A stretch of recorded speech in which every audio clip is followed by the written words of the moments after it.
Namaste and good afternoon. Welcome to today's Facebook Live session presented by Apollo Hospitals. This is Dr. Srinidhi Chidambaram and I hope you've all been fine and well. Few healthcare topics elicit stronger opinions than vaccines. Vaccine advocates can clearly see that the choice not to immunize against potentially life-threatening diseases is fueled by non-scientific misinformation. But at the same time, there are smaller and louder groups who are called anti-vaxxers who constantly question the safety and effectiveness of vaccines and even the motives of those who advocate vaccination. But for us, it is important to know that vaccines are an effective means of preventing life-threatening illnesses, boosting the body's natural immune response to diseases caused by infectious organisms. Vaccine programs throughout the world have proven that it does lead to improved overall health of our population, reduces disease transmission, and it reduces disability and even infant mortality. Although vaccines have been proven to be safe and effective and have been around for many years, several myths have and continue to be spread. And today, we are going to bust those rumors and myths. To guide us on this, we have with us Dr. Prashanth S Urs. Dr. Prashanth Urs holds a DNB in Pediatrics, BCH, Fellowship in Neonatology from Australia. He is the HOD and Senior Consultant Neonatologist and Pediatrician, Apollo Hospitals, Bangalore. Dr. Prashanth has more than 20 years of teaching and clinical experience in neonatology and pediatrics. He was also the president of the National Neonatology Forum, Karnataka. He did his fellowship in neonatology at the Mater Mothers Hospital, Brisbane, Australia, where he was involved in the clinical care of extremely premature and critically ill neonates in intensive care. Apart from neonatal intensive care services, he also provides routine newborn care, high-risk follow-up, immunizations, and other services. He's also been faculty and professor of pediatrics at the MS Ramaiah Medical College, Bangalore for over 12 years. Several international and indexed publications, delivered guest lectures at many forums, and also awarded Fellow of NNF in recognition of contribution towards newborn welfare, awarded Medal of Honor in recognition of services to BBMP, member Technical Task Force of the COVID-19 third wave from the Government of Karnataka, and many such. Welcome, Dr. Urs. So glad that you're here.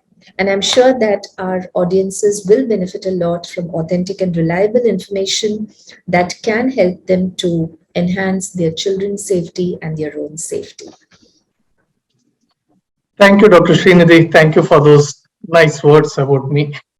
I made a small presentation, and see, vaccination is one of the very, very important things especially for children, and especially in overall care of the children. And also, we have to be very thankful that these vaccines have been invented, because as we have seen in the past 20 years of our career itself, we have seen that many infectious diseases have been eradicated. For example, I would say polio. Like when I was a postgraduate, the number of polio cases what we used to see, Indeed. the current postgraduates don't even see a single case of polio. And for example, even diarrhea, the rota, after the introduction of the rotaviral vaccine, the Rotarix, I don't want to mention any trade names. So the rotaviral vaccine has reduced the incidence of diarrhea and death due to diarrhea, and has brought down the infant mortality significantly all over the country, especially in the developing countries. But in spite of all these advances, there have been quite a few myths. And also there is a very strong anti-vaccination group which have their own thoughts. And but we would like to answer those misconceptions through scientific evidence and try to tell the people that the vaccine is the best way forward for their children and for the future of the children and also for the future of the population. And I think we are still going through the pandemic, and we know what we have gone through in the past 2 years. And you can imagine if we had not found the vaccine at an early stage, probably we would have been in a far worse situation currently than being in a much more comfortable situation what we are in. So, Doctor, we now will go back to the absolute basics when it comes to immunizations. So, could you tell us what do vaccines actually do in our body? See, basically, the vaccines are the ones which will create the immunity in the body. That's the other word for vaccine is vaccination is also called as immunization. That is because they stimulate the body against a particular organism. And when we give this vaccine, there are two ways of giving it. Either you give the killed organisms, the virus or the bacteria, which are given and which will introduce a antibody reaction in the body.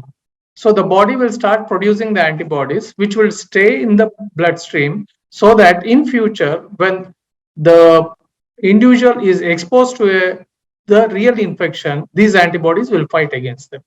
So this is basically, there are two types. The other one is the live vaccines. So when there is a live vaccine, there will be a very small, very minute uh, amount of the organism which will be introduced into the body to create a infection like situation, so that the body will produce the antibody and we will fight against the diseases when they're really exposed to the situation. So this is the basic act of the vaccines. And nowadays, the more of killed vaccines are more than the live vaccine. The only example of live vaccine what we can give is the polio vaccine, but that also has been slowly, even in India, we are stopping the oral polio vaccine and we are switching more into the kill type of vaccine, that is the IPV. The reason why there is a concern about this live vaccine is that sometimes there may be there has been a thought that when you give live vaccine, it can cause eruption, or there can be chances of the vaccine itself causing a situation where there may be a eruption of that disease in the community. So because of that, now majority of the diseases, I mean, sorry, majority of the vaccines which are given are the killed vaccines, or the proteins of the particular organisms, like how we have seen in COVID vaccine, which are used to create the antibody in the body. So, why are vaccinations necessary in a broader sense, especially for infants, for the childhood period? Yeah. See, basically, the children, I would say that when a baby is when a baby is born, or when there's a child, its immune system will be like a clean slate. So the baby is not exposed to any of these infections. So naturally, when they get infected, they get overwhelmed with this infection, and that leads to mortality. So now, if we need to avoid that situation, we need to prime the body with possible infections which the baby can get in future. For example, we know that tuberculosis is very rampant in our country. So that is the reason for every newborn, when a baby is born, we give tuberculosis vaccine against tuberculosis, that is called the BCG. The reason is that the body is already primed. So, and even though tuberculosis is rampant, it will not affect the baby in future. And one more thing, what we should remember is all vaccines, irrespective of which vaccine it is, they will not give you 100% protection. The the duty or the responsibility of the vaccine, or what it is designed for, is to reduce the severity of the infection or reduce the severity of the disease. So that is what the vaccine will do. And that's why every baby, now we know this, there are some of the infections, the common infections, which can cause very severe debilitating conditions in children and increase the mortality. Like, for example, tuberculosis, we have polio, we have diphtheria, you have tetanus, you have pertussis, and you have mumps, we have got measles, you have got rubella. And rubella, for example, can cause serious congenital anomalies in the newborns in future if the mother is not immunized with rubella. And hepatitis, the one of the commonest, these are all the waterborne diseases which can cause very severe conditions in future, even hepatitis A and sometimes hepatitis B, which can lead to liver cancer also. So, or H influenza, which can cause meningitis and lead to mental retardation in children. So, we know that these organisms can cause these problems, and when we have a mechanism to prevent this infection, we should be using it and safeguard the baby's future. So, according to the national immunization schedule for children, what are the diseases that are for which vaccines are given? As I told now, there is a slight difference between the national immunization schedule and what we have in the Indian Academy, what is recommended by the Indian Academy of Pediatrics. But even then, the core diseases which are covered by the national immunization schedule will be the tuberculosis, DPT, that is diphtheria, pertussis, and tetanus. Then we have the polio, and then we have the mumps and rubella, measles, and then usually it is covered for tetanus again at 10 years. Again, we give a booster dose. Multiple booster doses are given of the DPT. These are the basic vaccines which have to be covered, or what we call as mandatory. Now, before there were few optional vaccines like the pneumococcal vaccine and the rotaviral vaccine, which even are coming in the national immunization schedule also. So the rotaviral vaccine and the pneumococcal vaccine is almost becoming mandatory in future, and many of the governments have already started giving pneumococcal vaccine in their regular schedule, in the immunization schedule. So, when a baby is born, the parents have to ensure that they follow their pediatrician's advice, who will give them the chart, I guess, and Exactly. they just follow that. Yeah. So in most of the hospitals, they would be giving a immunization book at the time of delivery. They just need to follow the chart. And majority of the hospital, now the difference between the national immunization schedule and the IAP schedule is almost the same. There's not much of a difference. And what about adult vaccines? Because today we hear of so many vaccines, but even many of us, I don't think, so we don't know which vaccines we're supposed to take. Some we have to take like COVID, or there is the flu vaccine, or even when we are traveling, certain vaccines. But then there is a large selection of vaccines. And so what are the ones that you think adults should take? See, in adults, one is in very elderly people, the flu vaccine is definitely recommended. So, because that majority of the people, the elderly people, the senior citizens, and much elderly people are at a risk because of this flu, and they can be protected with this flu vaccine. Second thing, the COVID vaccine, as we know now, is given generally for all the adults. Probably in future, it's going to become a norm that every year you are going to take one dose of COVID vaccine. And the third thing is, especially for ladies, we have what is called as the HPV vaccine, or the human papilloma virus vaccine. This is the one which is known to cause cancer in women, the cervical cancer. So this is recommended in children also and in the adults also. And generally in children, it is recommended after 12 to 13 years of age. And then it goes up to 45 years of age. And this definitely is indicated to prevent cancer in women. And probably this is one of the vaccine which there's not much awareness among the women population, which probably needs to be brought to the women's thing. And other one is, you asked me about travel. Now depends upon the area where you're traveling. So there are few areas where certain diseases are endemic. For example, there is Japanese encephalitis, like in the northern India, many places are endemic with Japanese encephalitis. So when you're traveling to those areas, you need to take this Japanese encephalitis. Or if you are going to, especially in some of the African countries, when you're traveling to African countries, you need to take this yellow fever vaccine. So these are actually in many places, these until you have this proof of this vaccination, you're not allowed to travel. So before they travel, probably they need to check what are the vaccines they need to take. because majority of the countries, some of the countries will have their own specific uh, specifications regarding the vaccines the person should have taken before they enter the country. Absolutely. One of the things which the anti-vaccine group says that there are other ways to protect a child against all these diseases. So, are there any other ways to protect a child? See, there is a common myth amongst them saying that now when you're giving a vaccine, you're inducing immunity artificially. So why to induce an immunity artificially? Why don't they have a natural immunity by getting exposed to the disease naturally?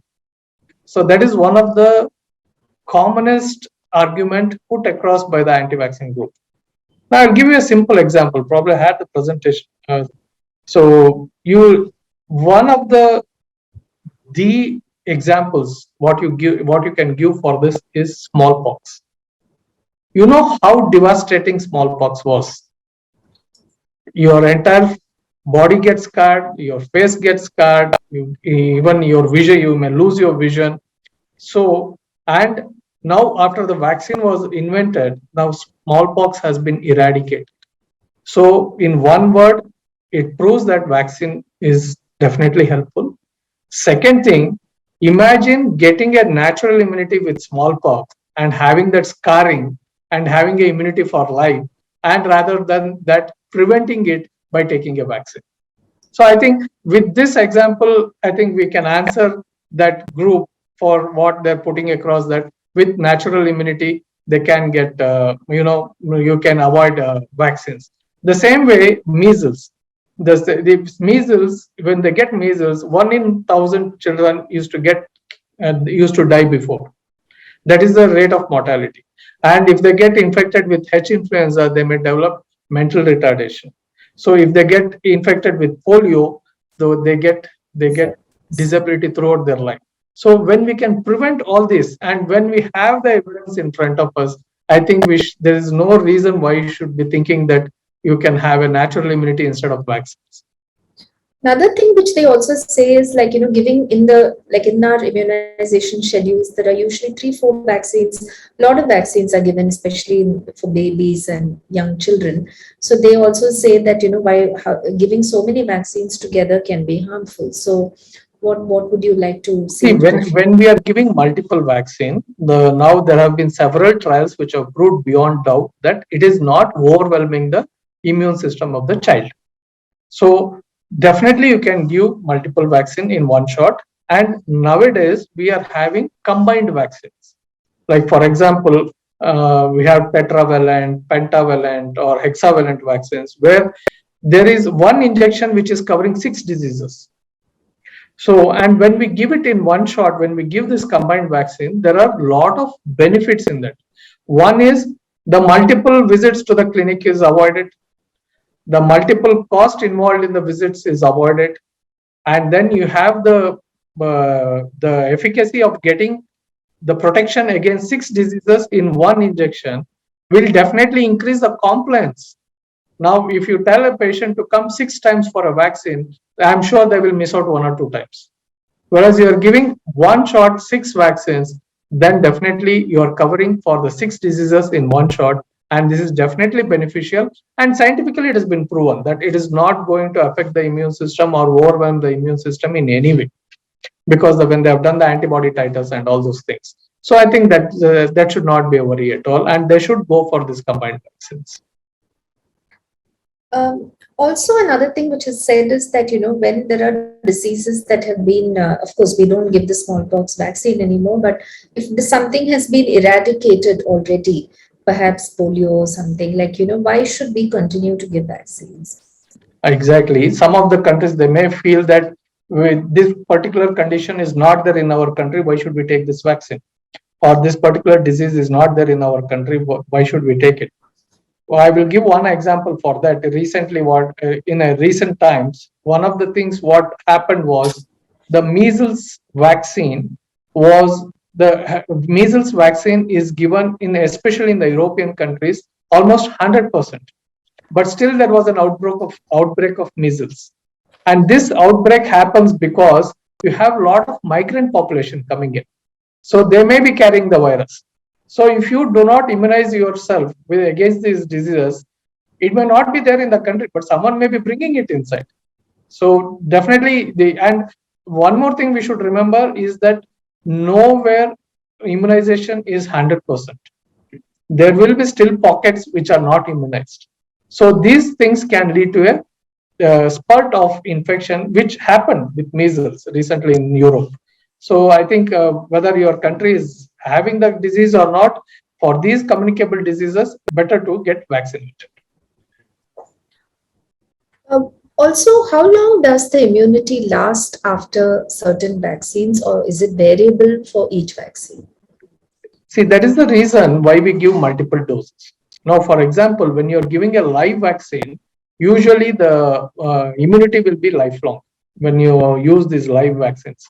But when you use these killed vaccines or when you use these antibodies to trigger the immune system, these may have a limited time of immune reaction. So that is the reason there are booster doses which we give. The booster doses are given to maintain that immunity over a long period of time. For example, DPT, we give around 3 doses in the first 1 year. Then again, we give one more dose at 18 months, and then one more dose between 4 to 6 years. So that is given because the immunity is maintained for a longer period of time. So wherever we feel that the immunity may not be there for a long time, we give multiple doses or the booster doses. But there again, for some vaccines, only one dose is given, isn't it? Yes, that's what. When you use live vaccines, it may not be required to give multiple doses. So now coming to the actual safety and side effects of vaccines. So these vaccines, how do people determine that, they are safe to give? What kind of tests happen?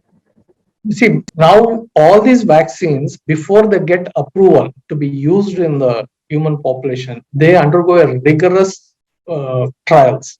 Now they have the phase 1 trial, phase 2 trial, phase 3 trial, where the phase 3 is the trial when they use it on humans. Okay. So unless it is completely authorized by the, for example, the FDA or the European Union, or even in India, we have our drug controlling authority, these vaccines cannot be used. And before they are given to the general population, they undergo a rigorous trial. And unless they are declared safe, no matter what, these vaccines will not come in the market. Of course, for example, even the COVID vaccine, and there was an urgency. So it was given a emergency authorization. So what we call as EUA, that is for children. When we started for 12-year-old children recently with the biological E type of vaccine, or what we call as Corbevax, that was given emergency approval because they wanted the children to be covered at the earliest. But that also after the phase 2 trial. What about the side effects of vaccines? So we all know that most of them do cause slight soreness of the arm or fever. So to what extent are these symptoms prominent, and are they self-limiting? Majority of the cases, 99.99% of the cases, it is a self-limiting condition. Now this mild fever or soreness is caused because of the immune reaction which is happening in the body. After when a foreign antigen has been introduced to the body, the antibody reaction which is being developed inside the body will lead to this development of this soreness and fever and all this. But that also has been eradicated in majority of the vaccines. And in some conditions, these reactions were more due to the additives which would be there in the vaccine rather than due to the vaccine itself. So many of these type of additives have been removed from, especially from 1999. We had one additive which was called as thiomerzole, which used to have mercury component and which used to cause a little bit more reaction than others. So that has been avoided and it is not being used. So nowadays, the vaccines are much more patient friendly and do not cause much of an issue for the parents. For the patients. Other terrible stories which circulate in the social media is about, people, children developing things like, sudden infant death syndrome or autism or multiple sclerosis. and all those kind of things. Or we always have these sensational stories of somebody having died after the vaccine. So what, how, to what extent are these myths and stories really myths, or do they happen rarely? Let me address the first myth, which is a major myth among the parents, is autism.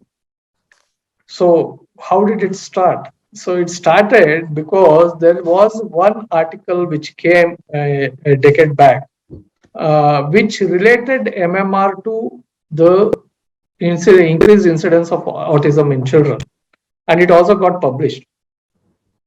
But unfortunately, later it was found that it was not true. Some of the facts and figures were manipulated. And in fact, I can say that the author of that article has lost his license to practice now. And many of the other authors also withdrew from that article. And it was proven that there is no autism caused by MMR when there was a detailed investigation done. So that myth should be taken out from everybody's mind. And also, it has been proven that autism cannot be induced by any vaccine, because the autism is something which starts in utero, when the baby is still in utero. During that development phase itself, the autism issues will start from that phase, and not cannot be induced by any vaccines. So the SIDS, or the sudden infant death syndrome, has been related to diphtheria vaccine. So many times they have told that once the DPT vaccine has been given, these children would have developed, there was an increased incidence that they develop sudden infant death syndrome or something. But scientifically, we don't have evidence for that. It has been just a coincidental thing which we have seen in some cases. But scientifically, we have given millions and millions of doses of DPT, and we are still giving. And the SIDS has not been related to the DPT at all. So whatever was related or highlighted in few, I would say, not a well-researched articles, was more of a coincidental rather than real scientific evidence. So none of the vaccine cause any of these conditions which many people are worried about. Another misconception is that, relying on vaccines will make our natural immune system weaker. So, is there any basis to such a belief? Definitely no. There's a myth. That's a myth. And also, especially during the period of the COVID vaccines being introduced, there was always this thing that, you take the vaccine and then you develop the disease itself. So is there any possibility that any of these vaccines can actually cause the same infection that it is supposed to prevent? See, this is another theory which is being floated by this anti-vaccine group. But there is it doesn't hold any water, because the amount of first of all, it is not the live vaccine. So when you're not giving a live vaccine, how can the infection happen in the body? So what we are giving is a killed vaccine, or an antigen of the vaccine, which triggers the antibody mechanism in the body. So that question of the vaccine causing the infection itself does not arise at all. I think it's just a coincidence that somebody might have taken the vaccine and also contracted, especially in the terms of COVID, they might have been getting the infection and they get it in a day or two. Yeah, But see, that is possible. That is possible because if that patient was in the incubation period, and during that period we have given the vaccine, it will look as if the vaccine caused the disease. Yes. Also, one final question, doctor, is like many mothers always wonder if they should go and give the vaccine to the baby or even in adults when they have a cold or when they have some minor illnesses. So, what are the contraindications for somebody to take a vaccine? See, generally in children also, we tell them to avoid giving any vaccines when the child is having fever. Because naturally, when the baby is having fever, it means it's already suffering from some disease. So there is some infection happening for which the immune system is triggering that fever and fighting against that particular organism. So when the immune system is already being worked, we don't want to induce one more, or in form of a vaccine, trigger the immune system more, and it will overwhelm the immune system. So that is the only reason why we tell them to avoid giving any vaccine when there is already an ongoing infection. So generally, even if there is a fever or cold or cough, we advise them to avoid giving any vaccine for the next week to 10 days. So I think this has been an amazing discussion, Dr. Urs, and I'm sure parents and viewers will now be much more clear not to get carried away by whatever they read on the internet. And it's important that you have to vaccinate yourself and your child as required. Mostly these anti-vaccine stories are spread online. They are not based on any scientific evidence, and in fact, they could put you or your child at risk of a serious illness. So please remember that vaccination is the most important thing that we can do to protect ourselves from so many infections. And it is said that they even prevent up to 3 million deaths worldwide every year. So, and as doctors said, many diseases like smallpox, which used to kill and disable millions of people, have now been totally eradicated since vaccines were introduced. And many of the other communicable diseases, also like measles and diphtheria, have been reduced. The incidence has been reduced thanks to the vaccines and our vaccine programs. So it's not only just for you or your child, but if you stop taking vaccines, it can also result in the resurgence of many infectious diseases and harm the entire community. So, in fact, that is why the WHO has listed vaccine hesitancy as one of the biggest threats to global health. So, do not fall prey to these myths and do not be vaccine hesitant. Take care and see you soon. Thank you. Thank you, doctor, and namaste. Thank you.